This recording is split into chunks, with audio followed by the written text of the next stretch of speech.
تکبیرات تشریق ہم کو 9 ذی الحجہ سے پڑھنا ہے، فجر کی نماز سے پڑھنا ہے، مرد کو بھی پڑھنا ہے، عورتوں کو بھی پڑھنا ہے۔ اس کی ایک تاریخ ہے، یہ کوئی معمولی جملہ نہیں ہے، یہ کوئی رسم نہیں ہے، اس کے پیچھے ایک بہت بڑا واقعہ ہے، اس کے پیچھے ایک کہانی ہے جو حقیقت پر مبنی ہے، اس کے پیچھے ایک قربانی ہے جس کو یاد کیا جاتا ہے۔ حضرت ابراہیم علیہ السلام اور حضرت اسماعیل علیہ السلام کی جو عظیم قربانی جو اللہ کو پسند آئی، اللہ نے رہتی دنیا تک قیامت تک کے مسلمانوں کے لیے، امت محمدیہ کے لیے اس کو یادگار بنا دیا، شریعت بنا دیا، عبادت بنا دیا۔ یہ کلمہ اس کہانی سے، اس واقعے سے جڑا ہوا ہے۔ میں اس کی ذرا سی تفصیل آپ کے سامنے رکھوں گا تو آپ کو سمجھ میں آئے گا۔ حضرت ابراہیم علیہ السلام کو خواب آیا کہ تم اپنے بیٹے کو اللہ کے راستے میں قربان کرو۔ پہلا خواب آیا 8 ذی الحجہ کو، جس کو یوم الترویہ کہتے ہیں۔ تو حضرت ابراہیم علیہ السلام نے سوچا کہ خواب آیا ہے، بیٹے کو قربان کرنے کا مطلب یہ ہے، ہو سکتا ہے کہ یہ شیطان کی طرف سے بھی ہو، اللہ کی طرف سے بھی ہو۔ شک شبے میں تھے، تربیہ کے معنی آتے ہیں شک اور شبے کے، تو ان کو تھوڑا سا شک تھا۔ پھر بھی اس شک کی بنیاد پر بھی انہوں نے 100 اونٹ قربان کر دیا، کیونکہ ایک جان کا فدیہ 100 اونٹ تھا اس زمانے میں، اور اونٹ اس زمانے میں بہت قیمتی سواری اور قیمتی جانور۔ اگر اس کو اس زمانے سے تلنا کیا جائے تو اس زمانے کی جو لگژری گاڑی ہوتی ہے، اس طریقے کی اہمیت تھی اس زمانے میں اونٹ کی، ایک اونٹ کی، اور 100 اونٹ ایک جان کا بدلہ اللہ کے راستے میں قربان کر دیا۔ دوسرے رات میں خواب آیا، وہ یوم عرفہ کا تھا۔ عرفہ کے معنی ہے کہ یقین ہو جانا، پہچان لینا۔ اس دن سمجھ گئے حضرت ابراہیم علیہ السلام کہ بھائی قربانی تو مجھے لڑکے کی دینی ہے، اس کے بدلے میں اونٹ کی قربانی نہیں دینی۔ تیسرے دن بھی خواب آیا جو یوم النحر ہے، یعنی جس دن قربانی کے لیے تیار ہوئے، تو یہ کنفرم ہو گیا کہ قربانی ہمیں اپنے بیٹے کی دینی۔ حضرت ابراہیم علیہ السلام 10 ذی الحجہ کو اپنی بیوی ہاجرہ کو کہتے ہیں کہ میں اپنے بیٹے کو ایک دعوت پر لے کر جانا چاہتا ہوں، تم اس کو اچھی طریقے سے تیار کرو، نہاؤ دھلاؤ، کپڑے اچھے پہناؤ۔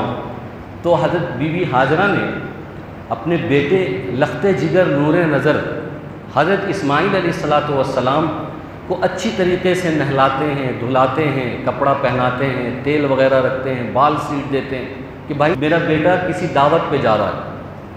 اب یہاں پر سوال ہو سکتا ہے کہ حضرت ابراہیم علیہ السلام نے اپنی بیوی ہاجرہ سے جھوٹ کیوں کہا کہ دعوت پر لے کے جا رہے ہیں، حالانکہ وہ تو قربان کرنے لے جا رہے ہیں، ذبح کرنے کے لیے لے جا رہے ہیں۔ علماء نے اس کا یہ جواب دیا ہے کہ دعوت یہ روحانی دعوت تھی تو جھوٹ نہیں ہے۔ ایک دعوت وہ ہوتی ہے جس میں ہم کھانے جاتے ہیں، اور ایک دعوت وہ ہوتی ہے جو روحانی ہوتی ہے، جیسے کہ دین کی دعوت ہے۔ ہم جب دین کی دعوت دینے جاتے ہیں لوگوں کو تو ہم کہتے ہیں کہ میں آپ کو دین کی دعوت دے رہا ہوں، تو اس کو لوگ ایکسیپٹ نہیں کرتے، لیکن کھانے کی دعوت اگر دینے جائیں تو ہر آدمی پہنچ جاتا ہے۔ یہ تو ہم لوگ کا پیٹ پہاڑ ہے اس لیے، حالانکہ دین کی دعوت اگر مل رہی ہے تو یہ قبول کرنی چاہیے، آدمی کو بھاگنا نہیں چاہیے۔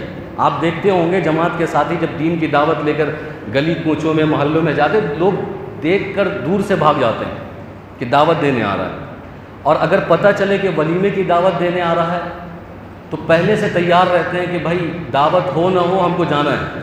تو ایک دعوت روحانی ہوتی ہے جو دین کی دعوت ہے، تو اس حساب سے حضرت ابراہیم علیہ السلام نے جھوٹ نہیں کہا اپنے بیوی ہاجرہ سے کہ ہم اس کو ایک اچھے دعوت پر لے کر جا رہے ہیں، کیونکہ یہ اللہ کا حکم ہے، اللہ تبارک و تعالیٰ نے یہ حکم دیا ہے کہ میں اپنے بیٹے کو قربان کروں، تو یہ بھی ایک دین کی دعوت ہے اور روحانی دعوت ہے، تو اس حساب سے جھوٹ نہیں ہے۔ بہرحال حضرت ابراہیم علیہ السلام اپنے بیٹے اسماعیل کو لے کر چلے ہیں، جو کہ 6 یا 7 سال کی عمر کے ہیں، پہاڑی پر پہنچے ہیں، قرآن نے جملہ نقل کیا کہ فلما بلغ معه السعی، جب پہاڑی کے علاقے پر پہنچے، منہر پر جہاں پر ان کو ذبح کرنا تھا، قربانی کرنی تھی، تو انہوں نے اپنے بیٹے سے کہا کہ بیٹے یا بنیا انی ارا کہ اے میرے بیٹے، میں نے خواب میں یہ دیکھا ہے کہ میں تم کو ذبح کر رہا ہوں، میں تم کو قربان کر رہا ہوں، انی ارا اذبحک فانظر ماذا تری، تو بتاؤ تمہاری کیا رائے ہے۔ یہاں پر ایک سوال یہ ہوگا کہ جب اللہ کا حکم تھا حضرت ابراہیم علیہ السلام کو، تو پھر اسماعیل سے پوچھنے کی کیا ضرورت تھی، مشورہ کرنے کی کیا ضرورت تھی؟ اگر خدا نخواستہ اسماعیل انکار کر دیتے تو کیا ابراہیم اپنے بیٹے کی قربانی نہیں دیتے؟ تو بات یہ نہیں تھی، پوچھا اس لیے نہیں تھا کہ اگر وہ منع کر دیتے تو حضرت ابراہیم قربانی نہیں دیتے، پوچھا اس لیے تھا کہ اپنے بیٹے کا ایمان چیک کرنا تھا، ان کا امتحان لینا تھا کہ میرا بیٹا کیا جواب دیتا ہے، اس کے دل میں کیا جواب آتا ہے، کیا وہ اللہ کے حکم پر راضی ہو جاتا ہے، یا یہ کہ وہ بہانے کرتا ہے، یا یہ کہ کوئی دوسرا راستہ نکالتا ہے۔ ان کو بھی باپ بھی اپنے بیٹے کا امتحان لے رہا ہے، امتحان کے غرض سے یہ سوال کیا کہ فلما بلغ معه السعی قال یا بنی انی ارا فی المنام، کہ اے میرے بیٹے میں خواب میں دیکھ رہا ہوں کہ میں تم کو قربان کر رہا ہوں، فانظر ماذا تری، بتاؤ تمہاری کیا رائے ہے، تم کیا کہتے ہو؟ تو بیٹے چونکہ وہ بھی چراغ نبوت کے چشم و چراغ ہیں، نبوت کے چراغ تھے، 6-7 سال کے تھے، ان کو سمجھ میں آ رہی تھی بات کہ اللہ کا حکم ہے، اور تو انہوں نے کہا کہ قال یا ابت افعل، کہ اے میرے والد افعل، آپ کر لیجئے، آپ کو جو حکم ہوا ہے آپ وہ کر گزریے، ما تؤمر، جو آپ کو حکم دیا ہے، ستجدنی انشاءاللہ من الصابرین، آپ مجھے صبر کرنے والوں میں سے پائیں گے۔ بلکہ صرف یہ نہیں، مشورہ دیا کہ ایسا کیجئے کہ آپ میرے آنکھ پر بھی پٹی باندھ دیجئے، اپنے آنکھ پر بھی پٹی باندھ لیجئے، میرے ہاتھ پیر باندھ دیجئے، ایسا نہ ہو کہ میری محبت آپ کے دل میں آ جائے اور آپ باپ ہونے کے ناطے ہمیں قربان کرنا چھوڑ دیں اور آپ ہمیں دیکھیں تو رحم آ جائے۔ تو مشورہ بھی دے رہے ہیں، تو مشورہ اس طریقے کا دے رہے ہیں کہ باپ قربانی کرنے کے لیے تیار ہے اور بیٹا قربان ہونے کے لیے تیار ہے۔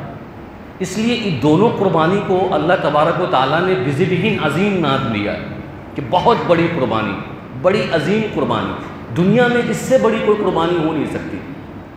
آج تو ہم سے چھوٹی موٹی قربانی پیش کرنے نہیں ہو رہی، ہم جوئے کی لت لگی ہوئی ہے، جوئے کو قربان کرنے کے لیے تیار نہیں ہے، شراب پینے کی لت لگی ہوئی ہے، شراب پینا چھوڑنا اس کی قربانی دینے کے لیے ہم تیار نہیں، بدکاری کی لت لگی ہوئی ہے، بدکاری چھوڑنے کے لیے ہم تیار نہیں، بے حیائی چھوڑنے کے لیے ہم تیار نہیں، اس کو قربان کرنے کے لیے تیار نہیں ہیں۔ دنیا کی سب سے عظیم اور سب سے بڑی قربانی کہ ایک باپ اپنے بیٹے کو قربانی کرنے جا رہا ہے، بیٹے سے پوچھ رہا ہے اور بیٹا بھی تیار ہے، کہتا ہے ستجدنی انشاءاللہ من الصابرین، کہ آپ مجھے صبر کرنے والوں میں سے پائیں گے۔ بہرحال آپس میں جب دونوں کی باتیں ہو رہی تھی، حضرت ابراہیم علیہ السلام نے اپنے نونہال کے پیر ہاتھ باندھ دیے، فلما اسلم وتلہ للجبین، پیشانی کے بل لٹا دیا، آنکھ پر پٹی مار دی، خود بھی اپنے آنکھ پر پٹی مار لی، اور چاقو کو، چھری کو تیز کیا پتھر پر، اور اس کے بعد گلے پر رکھا۔ تو اللہ تبارک و تعالیٰ کی طرف سے اس چھری کو، اس چاقو کو یہ حکم ہوا کہ تمہیں اسماعیل کا ایک بال نہیں کاٹنا، ایک بال۔ حضرت ابراہیم علیہ السلام بار بار گردن پر چھری چلانے کی کوشش کر رہے ہیں، گردن ذبح کرنے کی کوشش کر رہے ہیں، لیکن چھری دوسری چیز تو کاٹ رہی ہے، لیکن حضرت اسماعیل علیہ السلام کی گردن کو نہیں کاٹ رہی، کیونکہ اللہ کا حکم تھا۔ ایک حکم اللہ کا ہے اور دوسرا حکم خلیل اللہ کا ہے، اللہ کے دوست کا ہے، تو چھری کاٹنے کے لیے تیار نہیں ہے۔ حضرت ابراہیم علیہ السلام کو ایسا لگ رہا تھا کہ چھری تیز نہیں ہوگی، دوسری چیز کاٹ کر دیکھ رہے ہیں، دوسری چیز کٹ رہی ہے، لیکن حضرت اسماعیل علیہ السلام کا گلا نہیں کٹ رہا۔ حضرت اسماعیل علیہ السلام نے کہا کہ ایسا اس کے نوک سے آپ بھونک کر دیکھیں، نوک جو نوک ہوتا ہے چھری کا وہ ڈال کر دیکھیں حلقوم پر، وہ بھی کر کے دیکھا، پھر بھی کٹنے کے لیے تیار نہیں تھے. وَنَادَيْنَاهُ أَن يَا إِبْرَاهِيمُ. حضرت ابراہیم علیہ السلام نے ایک آواز سنی, کہا اے ابراہیم قد صدقت الرؤيا إِنَّا كَذَلِكَ نَجْزِي الْمُحْسِنِينَ, کہ اے ابراہیم تم نے اپنا خواب سچ کر دکھایا ہے, تم نے اپنا خواب سچ کر دیا ہے. مقصود تمہارے بیٹے کو ذبح کرنا نہیں تھا, مقصود تو تم سے قربانی لینی تھی اور تم تیار ہو گئے, اتنا ہی کافی ہے. وَفَدَيْنَاهُ بِذِبْحٍ عَظِيمٍ, اور ہم نے اس کے بدلے میں, اس کے فدیے میں جنت سے ایک دمبا اور مینڈا بھیجا, اس کی قربانی کرو. یہ عمل اللہ تبارک و تعالیٰ کو اتنا پسند آیا, اللہ تبارک و تعالیٰ نے اس عمل کو ہمیشہ ہمیش کے لیے امت محمدیہ کے لیے اور ہماری شریعت میں نافذ کر دیا, اور یہ ہماری شریعت کی عبادت بن گئی, ہماری شریعت کے لیے قربانی بن گئی. کہ وَتَرَكْنَا عَلَيْهِ فِي الْآخِرِينَ, کہ اللہ تبارک و تعالیٰ نے دوسروں میں اس واقعے کو اس طریقے سے نقل کیا کہ یہ ہمیشہ ہمیش ان کی یاد کو تازہ کرتا ہے اور ہمیشہ ہمیش ان کی یادگار کو زندہ کرتا ہے کہ اس طرح کی قربانی پیش کی گئی. یہ ساری باتیں ہو رہی ہیں, اب شیطان کیسے چپ رہے گا؟ شیطان نے دیکھا کہ یہ تو دنیا کی سب سے بڑی عظیم قربانی حضرت ابراہیم علیہ السلام دینے کے لیے تیار ہو گئے, کچھ کرنا چاہیے. سب سے پہلے وہ بی بی ہاجرہ کے پاس گیا اور بی بی ہاجرہ سے کہا کہ دیکھو تمہیں معلوم ہے, تم جانتے ہو کہ تمہارے بیٹے کو تمہارا میاں کہاں لے کر گیا؟ بولے ہاں, دعوت پر لے کر گیا ہے, عظیم دعوت پر لے کر گیا ہے, بڑی دعوت پر لے کر گیا ہے. بولے نہیں, دعوت پر نہیں لے کر گیا, وہ تو قربانی کرنے لے کر گیا ہے, ذبح کرنے لے کر گیا ہے, تمہارے بیٹے کو وہ ذبح کرے گا. بی بی ہاجرہ نے کہا کہ اچھا ایسا کیوں کرے گا؟ کوئی باپ اپنے بیٹے کو کیسے ذبح کر سکتا ہے؟ کوئی باپ اپنے بیٹے کو کیسے قربان کر سکتا ہے؟ تو یہاں پر آپ غور کیجئے, شیطان کبھی سچ نہیں بولتا, لیکن پہلی بار وہ سچ بھی بول رہا ہے. وہ کہتا ہے شیطان دھوکے سے سچ تو بولتا ہے, لیکن ہم اور آپ پوری زندگی قبر میں لٹکے رہتے ہیں لیکن سچ بولنے کے لیے تیار نہیں ہیں, سچائی کا ساتھ دینے کے لیے تیار نہیں. شیطان یہاں پر سچ بول رہا ہے. شیطان کہتا ہے بی بی ہاجرہ کو کہ یہ خود لے کر نہیں گئے, اللہ کا حکم ہے اس لیے لے کر گئے ہیں. اللہ نے کہا ہے کہ تم اپنے بیٹے کو قربان کرو, تو حضرت ابراہیم اپنے بیٹے کو قربان کرنے لے کر گئے ہیں. یہ سچ بول رہا ہے شیطان. تو بی بی ہاجرہ نے کہا کہ اگر اللہ کا حکم ہے تو تمہیں کیا پرابلم ہے, اور اگر اللہ کا حکم ہے تو میں بھی ساتھ چلنا چاہتی ہوں, میں بھی اپنے بیٹے کو پکڑتی اور میرا شوہر قربان کرتا. وہ بھی چونکہ نبی کی بیوی تھی, ان کی بھی ایمانی طاقت تھی. تو انہوں نے کہا کہ اگر اللہ کا حکم ہے تو مجھے کوئی اعتراض نہیں, بلکہ اگر ایسا 100 اسماعیل ہو, ایک نہیں, اگر اللہ تبارک و تعالیٰ مجھے ایسے 100 اسماعیل سے نوازتا, اللہ کا حکم ہوتا, تو میں ایسے 100 اسماعیل کو بھی اللہ کے دربار میں قربان کر دیتی. یہ دیکھیے عورت کا جذبہ, اور دین میں کیسا جذبہ ہے. ہماری عورتوں کو بھی دین کا جذبہ سیکھنا چاہیے, دین کے لیے قربانی دینے میں پیش رہنا چاہیے. بی بی ہاجرہ کہتی ہے کہ یہ ایک بیٹا ہے میرا اسماعیل, جو بہت منت سماجت کے بعد, نظر و نیاز کے بعد ملا ہے, بہت خوبصورت ہے, بہت حسین ہے, معصوم ہے, 6-7 سال کا ہے, لیکن اللہ کا حکم ہے کہ قربان کرو. اگر ایسا 100 ہوتا, 100 اسماعیل کو قربان کرنے کا حکم ہوتا, تو میں دریغ نہ کرتی, میں 100 بیٹے کو قربان کر دیتی. ہمیں, ہماری عورتوں کو, ہماری ماں بہنوں کو اس واقعے سے سیکھ لینی چاہیے, عبرت لینی چاہیے کہ کوئی ماں کیسے اپنے بیٹے کو قربان کر سکتی ہے, لیکن اللہ کا حکم ہے, کوئی چوچرا کی بات نہیں, کوئی لیکن نہیں, کسی طرح کا کوئی شکوہ گلا نہیں, کسی طرح کا کوئی کمپلین نہیں, فوراً تیار ہو گئی. شیطان نے دیکھا کہ یہاں پر تو بات بنی نہیں, پھر وہ حضرت اسماعیل کے پاس گیا. تو وہاں پر حضرت بی بی ہاجرہ نے شیطان کو 7 کنکری ماری, جس کو رمی جمار کہتے ہیں, اور حج میں جو ہم 3 جگہ کنکر مارتے ہیں وہ یہیں سے لیا گیا ہے کہ حضرت بی بی ہاجرہ نے 7 کنکری ماری شیطان کو کہ بھاگو یہاں سے, نکلو, تم بہکانے آئے ہو, ورغلانے آئے ہو, اللہ کے حکم کے خلاف ہمیں کام کروانے آئے ہو. پھر گیا حضرت اسماعیل کے پاس, حضرت اسماعیل سے کہا کہ تم کہاں جا رہے ہو؟ تو اسماعیل نے کہا کہ میں جا رہا ہوں دعوت پہ. دعوت پہ نہیں جا رہے, تمہیں تمہارا والد قربان کرنے لے جا رہا ہے, ذبح کرنے کے لیے لے جا رہا ہے.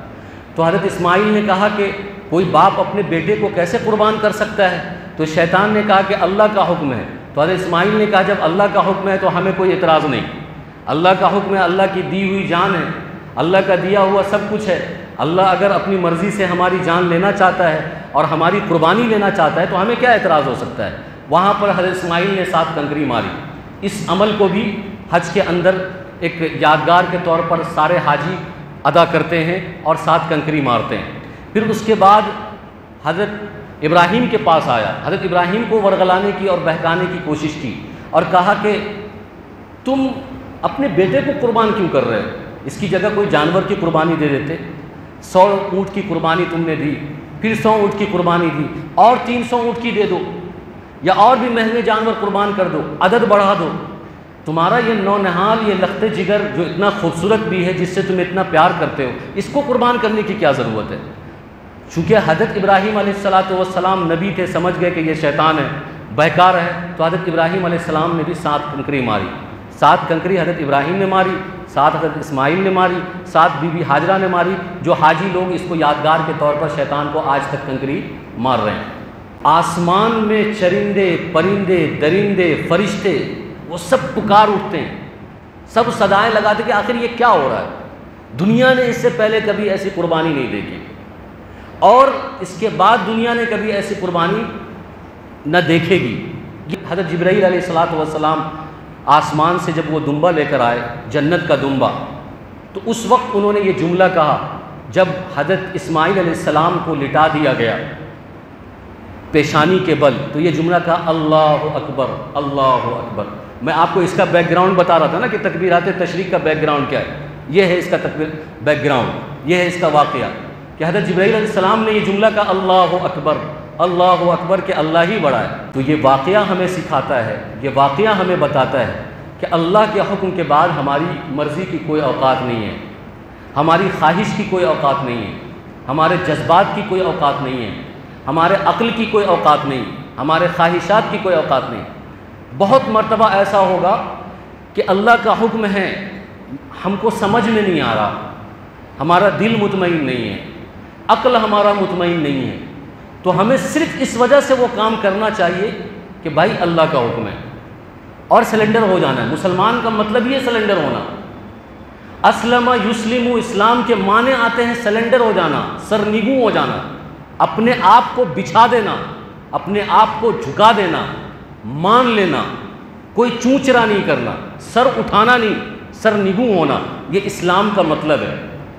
جیسے کہ حضرت ابراہیم علیہ السلام سلنڈر ہو گئے کہ نہیں، ہم کو اپنے بیٹے کی قربانی دینی ہے تو دینی ہے، ہمیں سیکھنا چاہیے۔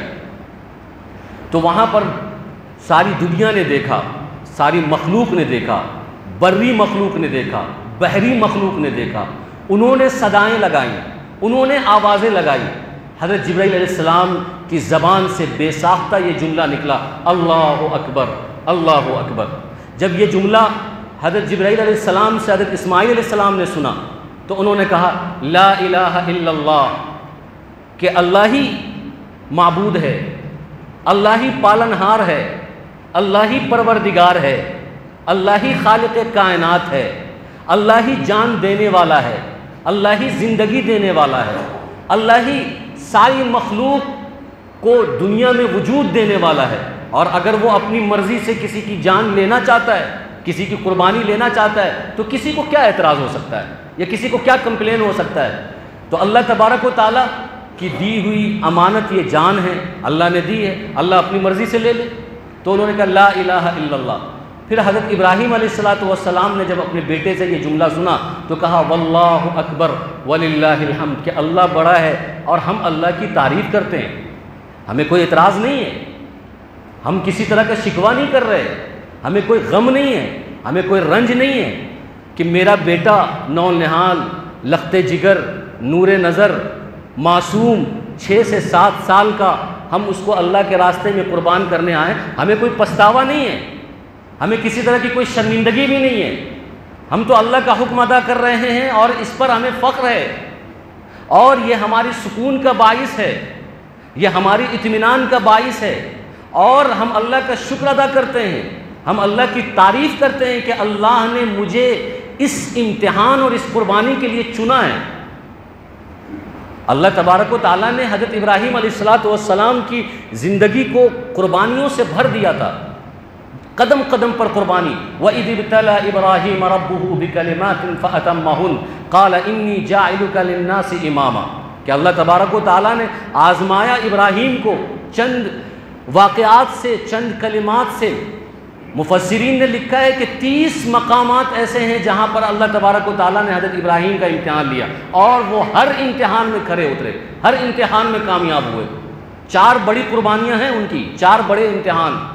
سب سے پہلے جس گھر میں وہ پیدا ہوئے، ان کے والد آزر بت کے پجاری اور بت بناتے تھے، ان سے مقابلہ کرنا، ان کو سمجھانا، ان کے سامنے دلائل رکھنا، توحید کی دعوت دینا، یہ کم بڑی بات نہیں ہے۔ باپ کو کنوینس کرنا، ایک بیٹا کسی چیز پر باپ کو کنوینس کرے اور باپ کا کنڈم کرے کہ آپ جو بت بنا رہے ہیں، جس کی پوجا کر رہے ہیں، یہ سراسر غلط ہے، میں اس کے خلاف ہوں۔ کوئی بیٹا ایسے باپ کے سامنے اگر بولے گا تو اس کے لیے یہ کم بڑی بات نہیں ہے، لیکن جب باپ مانے نہیں تو گھر سے ان کو نکالا گیا، تیار ہو گئے۔ یہ بھی ایک بہت بڑی امتحان کی چیز ہے، بہت بڑی قربانی کی چیز۔ پھر حکومت وقت سے مقابلہ کیا، جو نمرود سے مقابلہ کیا کہ حضرت ابراہیم علیہ السلام نے مندروں کے سارے بتوں کو توڑ دیا، سارے بتوں کو۔ لوگ کمپلین لے کر گئے نمرود کے پاس اور کہا کہ دیکھیے ابراہیم ایسا ایسا کر رہے، سارے بتوں کو توڑ دیا۔ ان سے مقابلہ کیا، توحید کی دعوت دی، توحید کے دلائل پیش کیے، کہا کہ تم خدا نہیں ہو۔ نمرود خدائی دعویٰ کرتا ہے، بولے تم خدا نہیں ہو۔ ان سے مقابلہ کیا، ان کے پاداش میں ایک دہکتی ہوئی آگ تیار کی گئی، اس میں حضرت ابراہیم علیہ السلام کو ڈالا گیا۔ یہ بھی بہت بڑا امتحان ہے، یہ بھی ایک بہت بڑا واقعہ ہے، اس کو بھی کبھی آپ بیان کریں، بیان میں سنیں گے۔ تیسرا واقعہ یہ ہے کہ بے آب و گیا جنگل میں بی بی ہاجرہ کو یہ حکم ہوا، حضرت ابراہیم علیہ السلام کو یہ حکم ہوا کہ اپنی بیوی کو اور بچے کو ایسی چٹیل میدان میں جہاں پر نہ گھاس ہے، نہ بھوسا ہے، نہ پرندہ ہے، نہ چرندہ، کوئی نہیں ہے، جاؤ وہاں چھوڑ کر آ جاؤ۔ عقل میں آنے والی بات نہیں ہے، سمجھ میں آنے والی بات نہیں ہے، لیکن چونکہ اللہ کا حکم تھا، اللہ کا حکم تھا، باپ سے مقابلہ کیا۔ اللہ کا حکم تھا، وقت کے فرعون نمرود سے مقابلہ کیا۔ اللہ کا حکم تھا، اپنی بیوی کو اٹھائے اور لے کر چلے گئے ایسے بے آب و گیا وادی میں، نہ جہاں پانی ہے، نہ گھاس ہے، نہ بھوسا ہے، کچھ نہیں ہے، وہاں چھوڑ کر آ گئے۔ اور پھر چوتھا یہ والا واقعہ کہ جب 6-7 سال کی عمر میں حضرت اسماعیل علیہ السلام پہنچے تو کہا کہ بھائی اب اس کو قربان کر دو۔ یہ 4 واقعہ، یہ جو عظیم امتحان ہے جس کو حضرت ابراہیم علیہ السلام نے پورا کیا، پوری زندگی قربانیوں سے بھری ہوئی ہے، تو اللہ تبارک و تعالیٰ نے کہا کہ انی جاعلک للناس اماما، کہ میں تم کو دنیا کا امام بناتا ہوں، دنیا کی امامت سے سرفراز کرتا ہوں۔ کہ جب آدمی اسٹرگل کرتا ہے، جب آدمی امتحان میں پاس ہوتا ہے، جب آدمی قربانیاں دیتا ہے تو اللہ اس کے درجات کو بلند کرتا ہے، اللہ اس کو اکرام سے نوازتا ہے، احترام سے نوازتا ہے، عزت سے نوازتا ہے، ایوارڈ سے نوازتا ہے۔ تو ایوارڈ یہ دیا کہ تم پوری دنیا کے امام ہو، اور یہی وجہ ہے کہ ہم ملت ابراہیمی کے پاسبان ہیں۔ ہمارا دین دین ابراہیمی کے بہت سارے حصے سے ملا جلا ہے، ملت ابراہیمی کے بہت سارے حصوں سے مشترک ہے، کیونکہ اللہ تبارک و تعالیٰ کو حضرت ابراہیم علیہ السلام کی قربانی بہت پسند آئی، جس قربانی کا نام اللہ تبارک و تعالیٰ نے دیا وَفَدَيْنَاهُ بِذِبْحٍ عَظِيمٍ، کہ یہ سب سے عظیم قربانی، یہ سب سے بڑی قربانی، اس سے بڑی کوئی قربانی نہیں ہو سکتی ہے۔ تو تکبیرات تشریق میں جو ہم کہتے ہیں لا الہ الا اللہ، اللہ اکبر لا الہ الا اللہ، واللہ اکبر اللہ اکبر وللہ الحمد، یہ اسی قربانی سے جڑی ہوئی ایک کڑی ہے۔ اس لیے 9 ذی الحجہ کی فجر سے لے کر 13 ذی الحجہ کے عصر تک ہر مرد و عورت تکبیرات تشریق فرض نماز کے بعد، وہ چاہے جماعت کے ساتھ ہو یا تنہا نماز پڑھ رہے ہوں، بلند آواز سے مرد 1 مرتبہ تکبیرات تشریق پڑھے، اور اگر عورت ہے تو 1 مرتبہ آہستہ آواز سے تکبیرات تشریق پڑھے۔ اللہ تبارک و تعالی ہم سب کی ہوئی قربانی اور جو قربانی ہم دینے جا رہے ہیں اس کو بھی اللہ قبول فرمائے، ہمارے دل کی نیت کو درست فرمائے، اور صحیح نہج اسلوب کے ساتھ ہمیں قربانی کرنے کی توفیق عطا فرمائے۔ آمین۔ وآخر دعوانا الحمدللہ رب العالمین۔